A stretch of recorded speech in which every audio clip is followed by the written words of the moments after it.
I'm Shauna Nyros, and welcome to another episode of the Wealthy Podcast. Today, we are talking with Sarah Mackinnon, who is the Vice President of Youth and Family for BGC Okanagan, formerly known as the Boys and Girls Club. BGC Okanagan is doing some incredible work in our community to support our youth. Today, if you are interested in learning more about what we can do as a community and what BGC is doing to help prevent youth homelessness, you're going to want to listen up.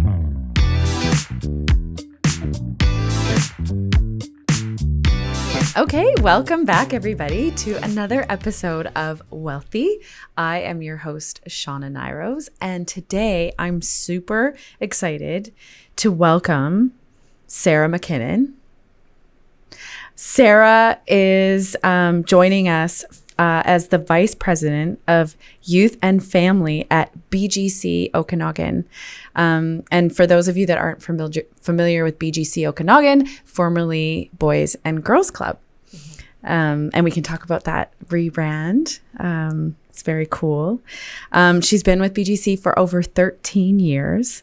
And in her role, she is responsible for overseeing and developing programs that support youth and their families throughout the region. Her work focuses on creating safe, inclusive, and empowering environments where young people can thrive and receive support they need. Sarah's commitment to youth development is evident in her leadership and ongoing efforts to enhance the services offered by BGC Okanagan. Welcome, Sarah. Isn't it so awkward when somebody reads your bio? I know. Yeah. And I'm like, did I give that? I don't know. Maybe Carly just found it somewhere on the internet, but I think so. We're so happy to have you. And we were just talking before we pressed record. Sarah's nervous and I'm nervous. So it's all good. Like, we're just meeting each other where we're at. Sarah, we're going to be talking today about Upstream, which is a really cool project that BGC is implementing in community with lots of help and lots of partners. And one of those partners is the KGH Foundation. And that's how I ended up kind of finding out about what you're up to. It's so cool. But before we get started, we have kind of like an opening tradition on the Wealthy Podcast. And of course, when we talk about wealthy, we are talking about this notion that health is wealth. Mm-hmm. And our whole vision for this podcast is to really share and have conversations around health promotion and health prevention. And so that's why this project is so cool, because I know it's really anchored in Upstream Solutions. Yeah. Great name for the project, obviously. But I want to start a little bit with you. People that work in sort of the helping, not-for-profit, healthcare related field tend to have a personal connection to the work. That's why we stay. So can you tell me maybe what is one of the first memories that you have of health or healthcare really sort of impacting your life or someone you love? Like, where did it first dawn on you that this thing that we have is not just a given? So I spent my childhood as a very clumsy turkey, and I spent a lot of time breaking bones, Really? getting ill. And when I was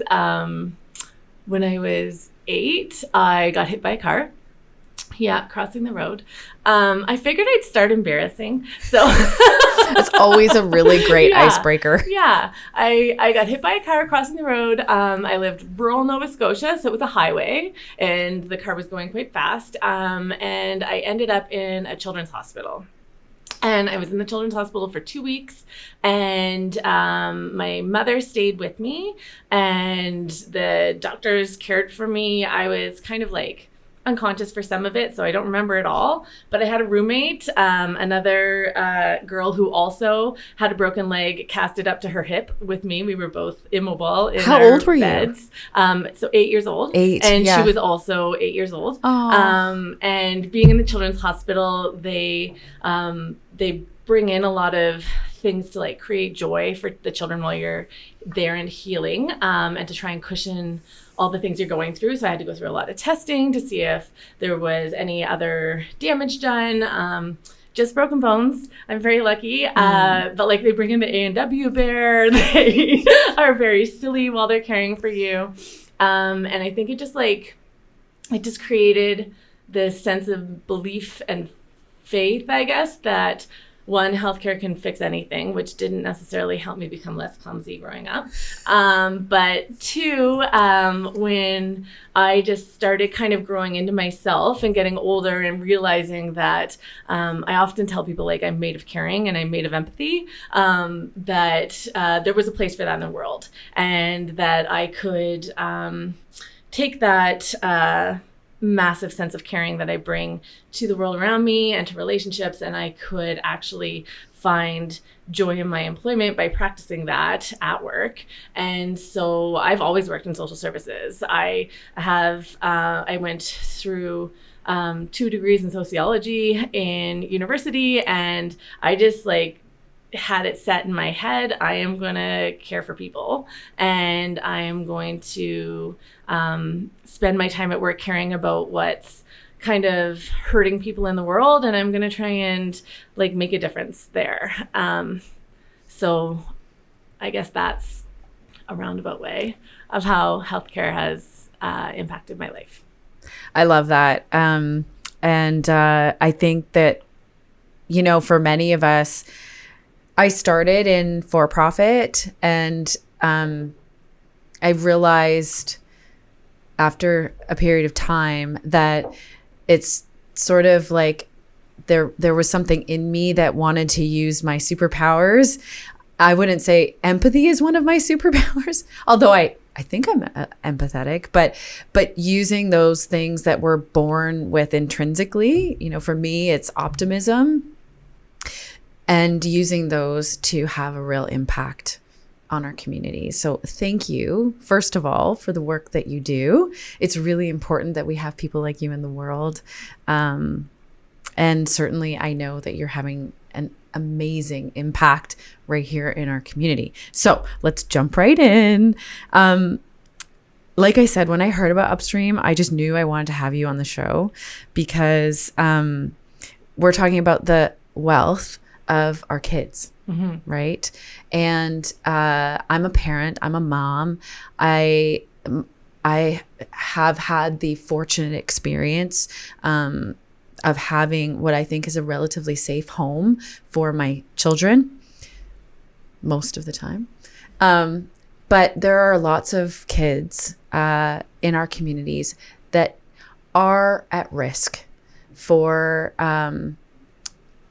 becoming homeless because of their situations, whether it be at home or all sorts of social determinants of that. And I'm hoping you can help us unpack that. But why don't you tell me a little bit about, let's share, what is the Upstream project? So, one, it's my baby. Upstream is this really, really cool project that it comes from Australia, from a project called the Geelong Project. And it's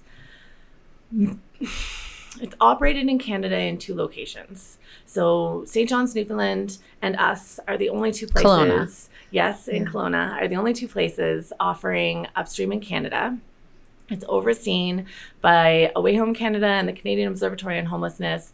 And it's a project that is meant to sort of disrupt the typical response of systems and shift perspective upstream to identify risk early and get involved to protect young people, create resilience with those young people, with their families, within their natural supports, and tip the scale so that early risk factors that could over time become compounded or escalate to a tipping point where that young person starts to experience really adverse outcomes can be avoided, and the scale can be tipped the other way toward resilience, wellness, health, stability, all of those things that we want for children in our community to experience. So it focuses on 3 main areas of risk. And so one is school disengagement. We know that once kids disengage from school, education being one of your most present and common protective factors that youth experience, that once they disengage, the risks go through the roof. The other being... And you're talking about the risk of homelessness in particular, or is it other things like, we're talking substance about use? the whole thing. Yeah, so okay. all the risks that could occur after school disengagement happens, after youth enter a place of mental distress, rather than just typical everyday mental struggle that we all experience. And homelessness could be the ultimate outcome. So it's really looking at risk factors that identify one of those things could be coming for this kid. Let's wrap around this kid. Let's wrap around their family, wrap around their family support system or their natural support system, and enhance their resilience, enhance their protective factors, tip the scale the other way, and create the stability and strength and resilience that these people need to prevent those negative things from coming to be. Okay, so you mentioned 3. Yes. So first, sort of identifying issues that they might be having in school. So you're working with school administrators in that regard? Yeah. Yeah. And then the second being what? Mental health distress. Mental health. And so what does that look like? Well, it's when any of our mental wellness becomes unmanageable. Right. Okay. Right? So mental health stress is going to occur in life. We're going to experience adverse things that cause our mental health to or our mental wellness to maybe ebb and flow over time. But we don't ever want to hit that tipping point where our lack of access to mental wellness creates barriers that we can't overcome to resilience. And so we're looking at enhancing mental health, enhancing mental resilience, enhancing mental wellness and emotional and social regulation and all the rest, so that we can just build strong kids. And like when we're talking about kids too, like I often think like they don't have the tools in their toolkit yet that we have as adults, and and as you said, I mean, stress is just sort of a part of living. But when it becomes to a place where it's unmanageable, we as adults have more coping skills, I would hope, but sometimes kids don't, right? And so I guess that's also part of the tipping point, if you will, is if they don't have the coping skills developed yet to be able to handle some of these big feelings. So you've got school, you've got mental wellness, and then what's the third? So the ultimate risk is that they would experience homelessness. We don't want that to happen. So we are identifying any risk factors that could indicate that might be coming. And we are enhancing resilience to prevent that from occurring. When we first brought the project to town, we talked a lot about the ability of this project to turn off the tap to homelessness locally, because a lot of people who experience homelessness as adults experienced it as youth. And a lot of people who experienced it as youth experienced it before the age of 16. So that's why we run the project within the middle schools in our school district, and we survey grade 8s to identify potential barriers to resilience that could be coming their way or could exist now, and wrap them in support. That is amazing. I was going to ask you about that. So like what age are we talking about? So the risk assessment work that you're doing, which I understand is a big part of Upstream, is with kids that are in grade 8. So that would be like 13, 14-year-olds, right? Yeah, 14, 15-year-olds. And what about kids that are older than that? Like let's say 15, 16, so still in high school. But yeah, is there any way to identify them? Like, do you work with the schools to perhaps get the flags? So one of the beautiful byproducts of the project is that the relationships we have with the schools and the relationships we build with the schools makes everyone stronger. So one of the byproducts of the project is that the social system in the area it's operating gets stronger, and the connections between the social service system and the education system, health system, child protection system, they all tighten and become stronger. Everyone becomes more aware of the roles they can all play in promoting resilience for young people. So the project in Geelong identified that traditionally in schools, kids are identified as struggling because they experience a change in behavior, a change in grade, or a change in attendance. And in other school systems, that's pretty typical of how a school would know a child might be struggling and what would kind of cue the school to get involved and investigate and provide us additional support. Because the assessment we do is a global assessment, it identifies what our program coordinator calls the low flyers. The project can identify up to 50% more young people who are struggling than were previously known. Wow. And it can provide a pathway to support for the young people who a lot of adults may have known, something doesn't seem right. It seems like this person might be struggling, but I'm not quite sure what to do. And it can promote awareness of pathways to support that those adults can follow. So as the school system watches the kids in grade 8 who engage in support get supported, the school system has gotten stronger, and they're able to sort of shift the perspective that they look at all their students with, and they're able to see more students who need help than they were able to see before. And they're able to connect those students to help because they have more awareness of the systems of support that exist in our community that could benefit this child or this family. That's amazing. So it really is early intervention that you're talking about. Yeah. And what I'm hearing is that those early intervention activities are actually helping educators or the people that are administrators, people working in schools, expand their definition or understanding of what a child that is struggling might look like, or present, with, or not present if they're not attending. Yeah. It's Amazing. Contagious. Yeah, I love that. Yeah. That's a good kind of contagious. It is a good kind. Because you're right. I think, even just with my kids, both of them being in high school recently, they've had friends that, could fly under the radar. And it's really great to know that our community is working together to provide support for young people that are at risk. So, how did it end up in Kelowna?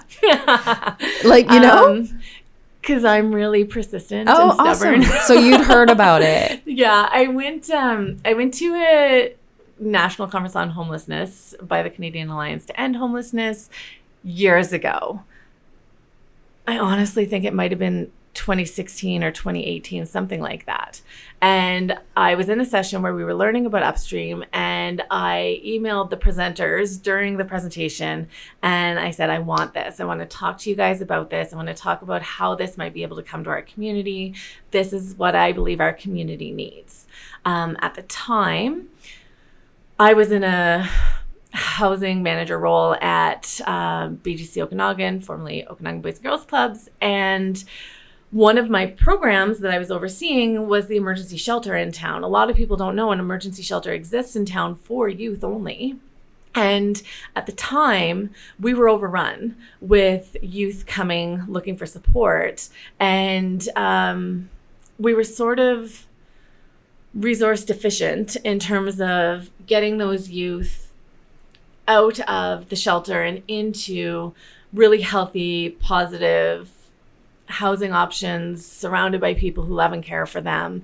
And I was just feeling really kind of defeated and depleted around the work, thinking there's got to be a different way, and there's got to be other options to give these children and families the support that they need back then, when they needed it, when it was possible for them to maybe make a few small changes in their lives and really significantly change the trajectory they're on. At the point in time when they're in crisis and everything is falling down around them, and nothing feels hopeful, it's really, really tough to support those people to make the massive changes now that need to be made and make the massive connections, let alone overcome the barriers in our social systems to accomplish the resilience they're hoping for.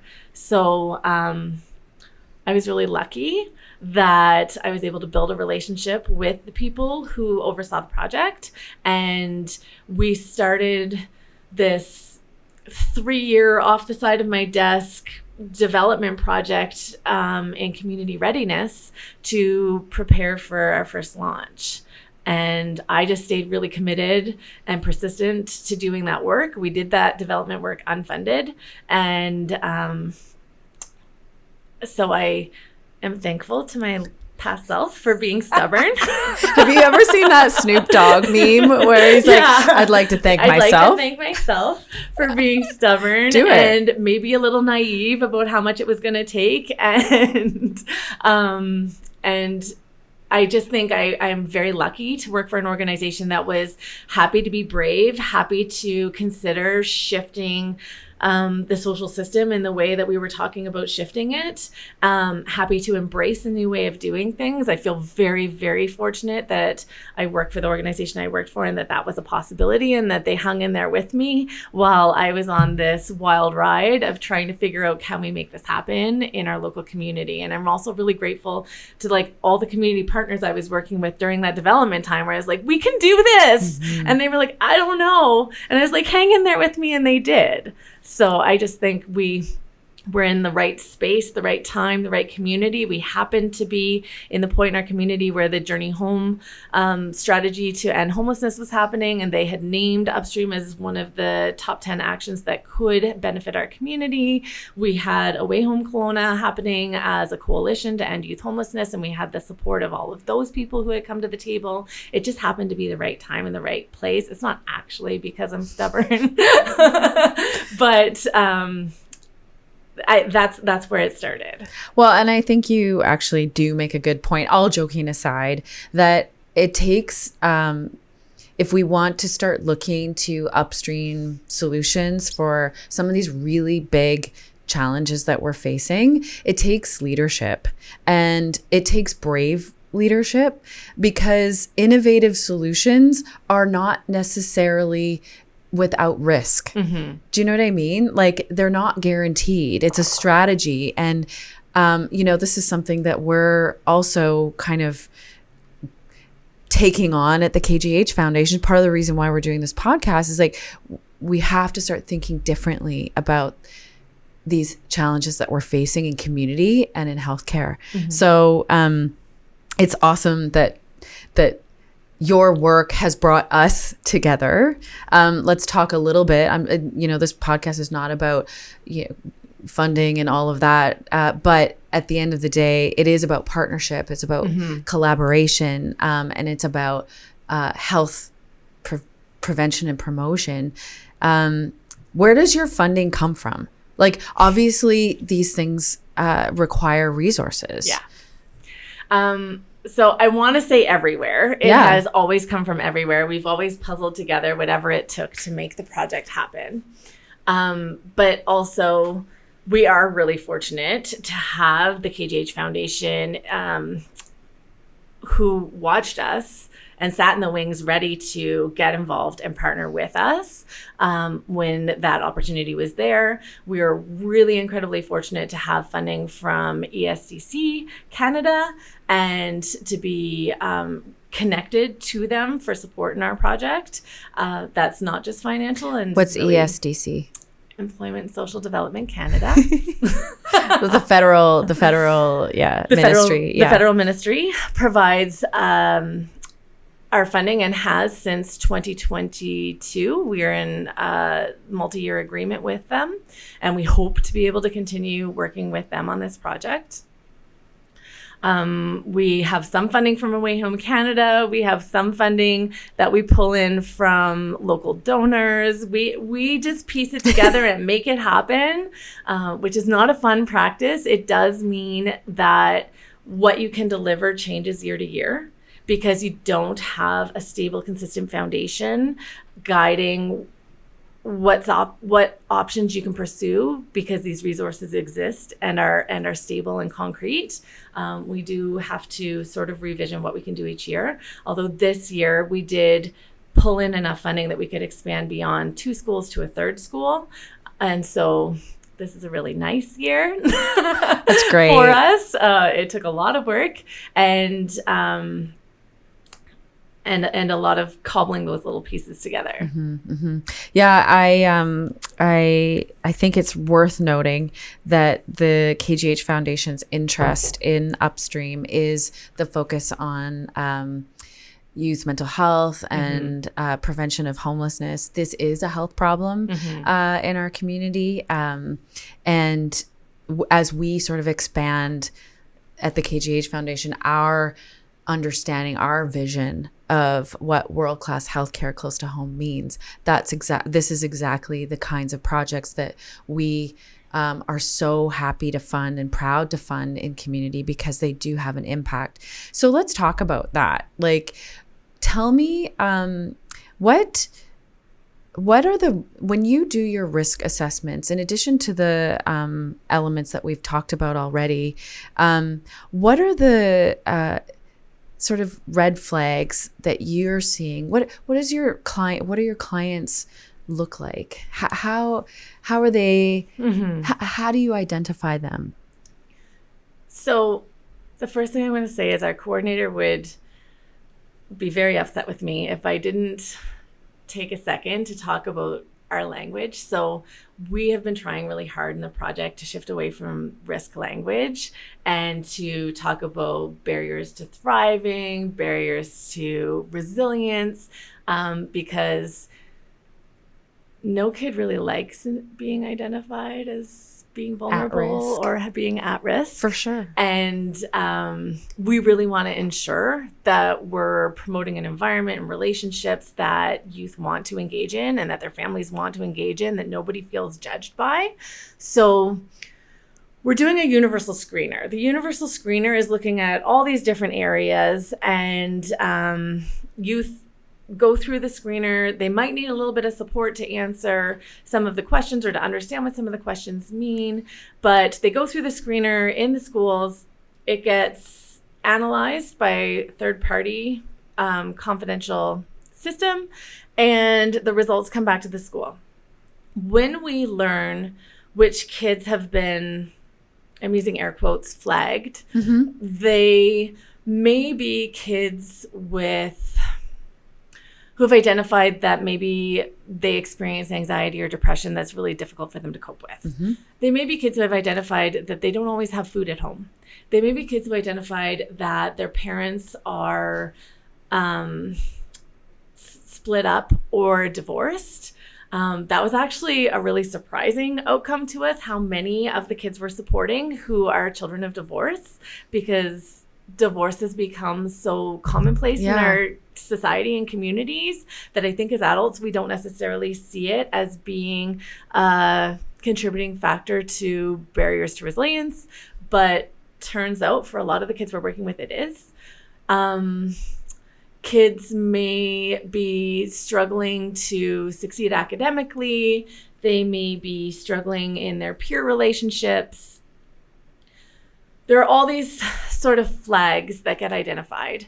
And then sometimes they got identified by accident because the person responding to the question just took the question the wrong way, or they didn't fully understand what was being asked. And so we always go and we validate the flags that emerge. And so we do check-ins with kids where we learn a bit more about what did you mean when you said this, or what did you mean when you answered your survey?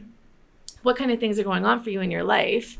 And that is the start of relationship building. And often all this other stuff comes out then too that wasn't in the survey. So maybe. And do they know what your intention is? Like, do they know that you're trying, like, Because I feel like sometimes there's been in the past, maybe my stepmom is a social worker and she's worked with youth, but she was a probation officer. But like when you say social worker, there's sort of like this, I've done something wrong, or I'm telling on people. Yeah. Do they know that you're coming to them from a different place?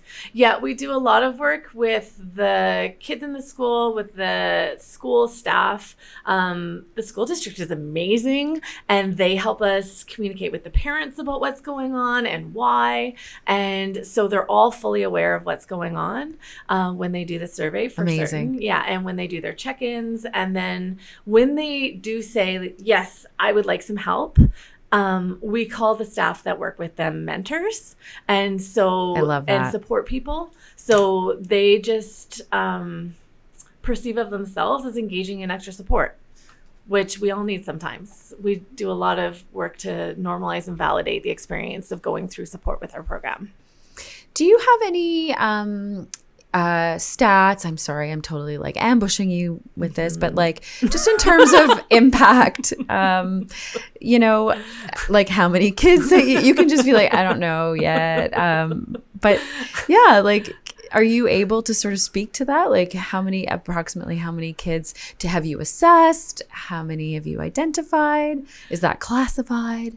It's not. Our coordinator would be able to rattle this off the top of her head. Okay, maybe we'll put it in the notes. I hear that's what you do when you can do that. Yeah, and I could have brought it if somebody prepared me for that, but they didn't. I'm sorry. we'll blame Carly. Carly's our podcast producer.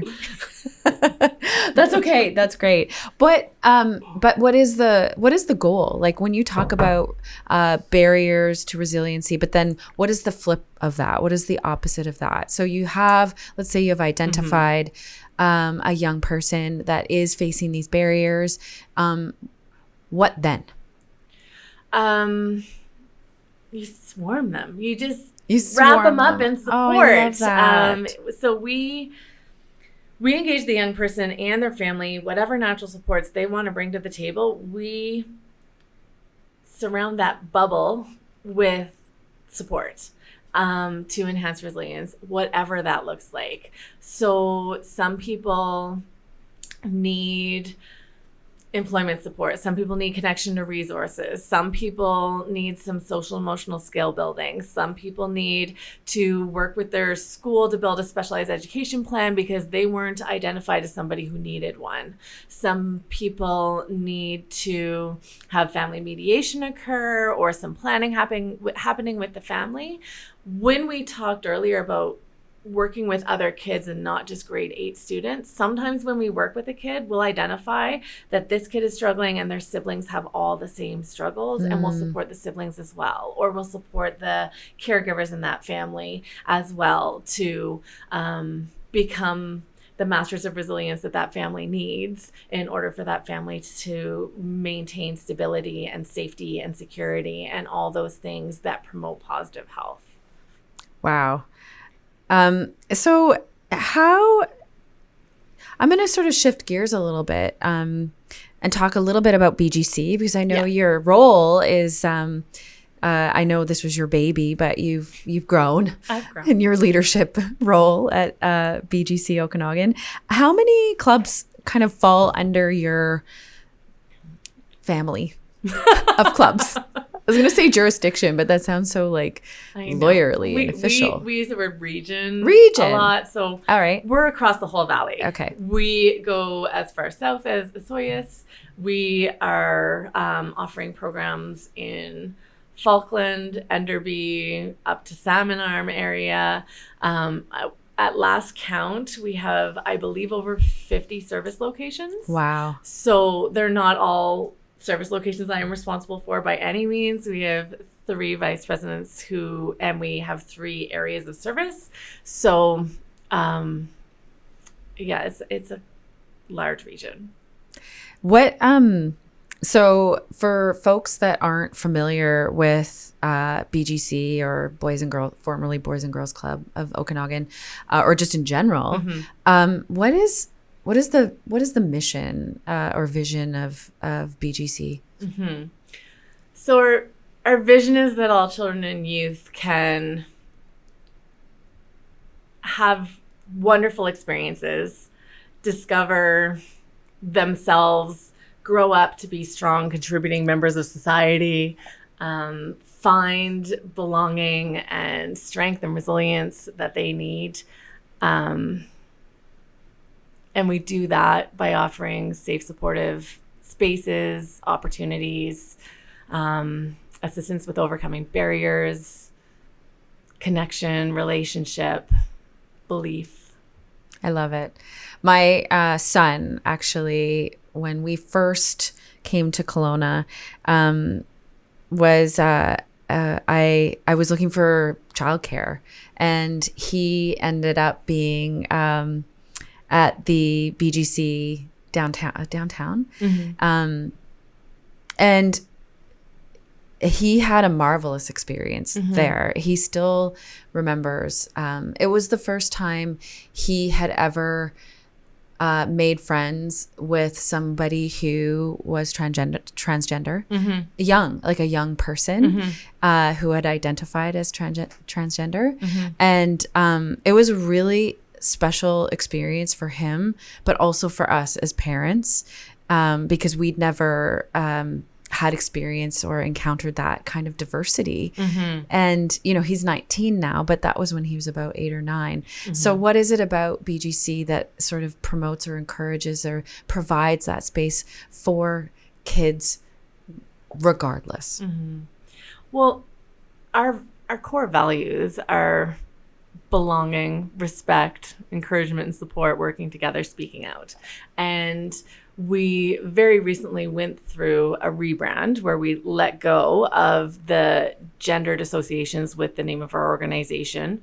We maintained the letters, but they don't mean anything. They don't stand for anything any longer. You could make something up. We could. But it's really honing in on that belonging and ensuring everybody feels that they can connect to club and that they belong at club. They're safe there. They're welcome there as they are. And I find that to be true every day across all of our programs. My daughter is also in childcare at club, and the relationships she's building there are incredible. Yeah, I really appreciate the services that BGC provides in our community, Mm-hmm. and that it is so open to everybody. Mm-hmm. It certainly provided my son and our family a real great place and a really amazing, memorable opportunity. We talk about childcare as just sort of being a necessity when you're a working family, but it really can enhance the experiences and the perceptions and the learning and the education and socialization of our kids. So it does provide or it is functioning with a pretty important role in our community. Yeah. Do you know the history of BGC? Like how did it start and all that? I know it started as a boys' club. Yeah. They all did. Yeah. Yeah. Yeah. And over time welcomed girls. Yeah. Do you know when they welcome girls? I just looked this up. So I believe it's in the 70s. it was in the 70s. It was 1974, which was the year. Oh, now I'm aging myself, but it was the year I was born. So that was almost 50. Well, it is 50 years ago. Mm-hmm. Yeah. Pretty amazing how far we've come. Yeah. Yeah. Yeah. What do you think enables the success of BGC Okanagan in achieving these goals and being able to implement these really kind of unique upstream programs? There's definitely clearly an alignment between Upstream and the vision and the goals of BGC. What do you think enables that? I honestly just think our staff and our communities and our partners are killer.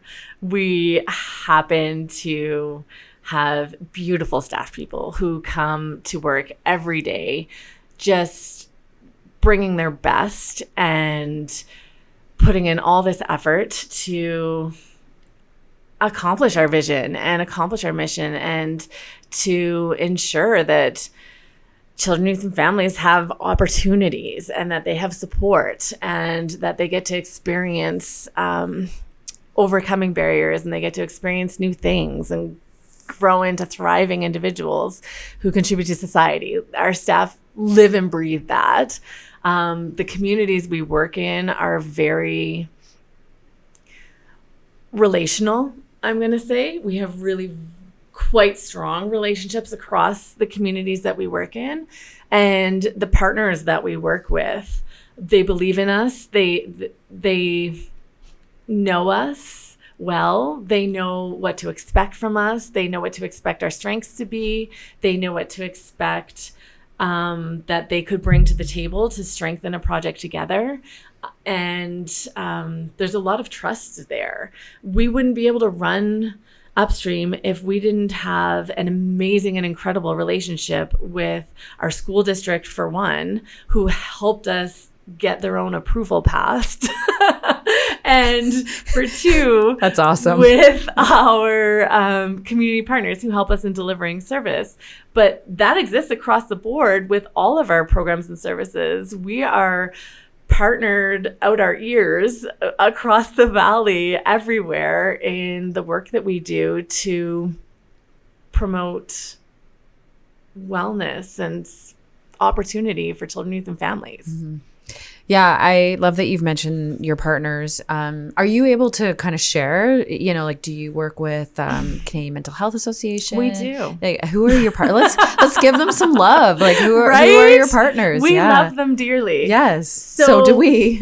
From the get-go, we had some partners that we knew we needed involved in the project. So as an organization, we're partnered with everyone and probably their dog as well. But in Upstream, we love dogs. Our primary partners that contribute staffing, contribute to the supports that children experience in the programs and their families. Those primary partners are CMHA through Foundry Kelowna, the Bridge Youth and Family Programs, and ARC programs. I'm pausing because people have rebranded over time. As they do. And just this year, we had to hit pause in our partnership with Kelowna Friendship Society. We hope at some point to be able to hit go again on that. But in hitting pause, we actually adopted their staff to our team so that we could continue offering culturally appropriate supports to Indigenous kids in the program. Awesome. Yeah. We have a number of, I'm going to call them adjacent partnerships that we use through the project consistently. MCFD is a big one. We use certain recreation opportunities often, but we actually source funds for our primary partners to be able to contribute to the project. We knew that was likely going to be a barrier to the project being collaborative. And we didn't want to stand up in the community and say, we got this all by ourselves. We think that each of our partners brings their specific strengths and their special spot in our community to the project, and we really wanted them to be able to participate. So back when I was naive and stubborn, I just said, okay, I'm going to find everyone's funds. Just tell me how much you need. And that is part of the work that we do each year to ensure that Upstream can sustain itself. Mm-hmm. I think that I'm learning about you through this talk that we're having. You may have been naive and stubborn in your younger days. I think you're probably still a little stubborn. Mm-hmm. And I'll call it brave. Thank you. And I think that's kind of where I'm going with this is like, there's a lot of challenges, complex challenges that we're facing as a society. And one of the things that I love about you and about Upstream, and I know one of the things that you wanted to make sure that we were conscious of is that you do not do this in a bubble. And there's so many partners that are involved. I think that's the point I'm trying to get at too, is like, if we're going to have an impact or really start addressing these complex issues, not only do we have to work together, we have to do something. That's what Upstream is so great, is it's not just convening of partners, and here's how we take action. Yeah. And the impact of that is healthier, stronger, mentally well children and youth, and by extension, communities, right? I'm going to take a right turn again. Actually, I'm going to ask you one more question about Upstream. What is your hope for the future of Upstream? Well, our current hope is that we can stabilize our funding and renew our funding to the point where we can expand to all 8 middle schools within School District 23. Which 3 are you at now? We're currently at Spring Valley, OKM, and Dr. Knox. Okay. So expand to all of them. We would like to be supporting every grade 8 student everywhere. Yeah. I think that's a really lofty goal. We'll put it out there. Yeah. Yeah. Yeah. Awesome. Sarah, see, this wasn't so bad, was it? It's medium okay. Medium okay. I'll take it. I'm going to ask you about Sarah. Okay. What keeps you awake at night? What keeps me awake at night? Climate change. Yeah. Fair. We live in the Okanagan. It's a real thing. What keeps me awake at night? Often it's actually hope. I often wake up in the middle of the night with oh my gosh, I have to remember this idea moment. And I very quickly send myself an email or a text and I go back to sleep. So I think often it's hope that we can continue to be innovative. I think that if the solutions that we've all been using for a very long time were going to work, they probably would have worked by now. And so I think that it is really important to stay open to finding ways to shift course, finding ways to disrupt systems, finding ways to disrupt normalcy and typical expectations of what it means to help in the world. And so I tend to wake up with the ideas or the hope that if I just can take this step, things will hold together. But the work is really heavy and hard. And so I sometimes get held up at night or get woken up at night with just the stress or the worry. A lot of our staff are not as fortunate to be working upstream, and they are working in the acute places. Our family counselors are working with families who are either experiencing disruption of their family or at risk of it, just on the edge, on the cusp. We have an opiate crisis that's still occurring. We have staff who are reviving young people in our communities. We have mental health crises that we're responding to and trying our best to support. And that work is really hard and heavy for our staff to carry. And so when I do wake up feeling the concern or the worry or the stress, it's often how do we do best by our people? How do we take care of these people who care so hard and who the caring hurts sometimes? Yeah, I guess I have a follow-up question. Then how do you support your people? We'll throw anything at the wall and see if it sticks. I find that I'm very proud to work for such a supportive employer where we truly do hold the value that our staff are our greatest asset. We need to cherish them. We need to protect them as best we can. We need to promote their health and wellness. And we spend a lot of time validating. We spend a lot of time encouraging. We spend a lot of time resourcing. We spend a lot of time looking for the other answers we haven't found yet because it still hurts and it's still tough. And we just spend a lot of time, I guess, nurturing our people. So when someone's light is growing dim because the work is too heavy or the work is too hard, we often encourage them to take that time out to take that move. What do? You snuggle? We just snuggle them up in love and care and support. Wrap around. We wrap them. Yeah, as best we can. I love that. And I think, you mentioned that one of your superpowers is empathy. And often that is the best superpower that you can have when you're working in a helping field like this one, but it's also hard. Yeah. So I'm going to ask you about what area, this is like, this is a you question, but this is a podcast about being wealthy. And so when we talk about being wealthy, it's all aspects of our health, physical, mental, emotional, social, spiritual. What aspects of your life do you feel that you are wealthy and abundant? I didn't ask you where you didn't feel you were wealthy. No. Where do you feel you are wealthy? No, I feel like I came in today thinking about how like belonging in relationships is such a promoter of health and wellness and such a resource. And I am very resource plush in my family relationships and my friends and my community. And I'm very, very grateful for that. And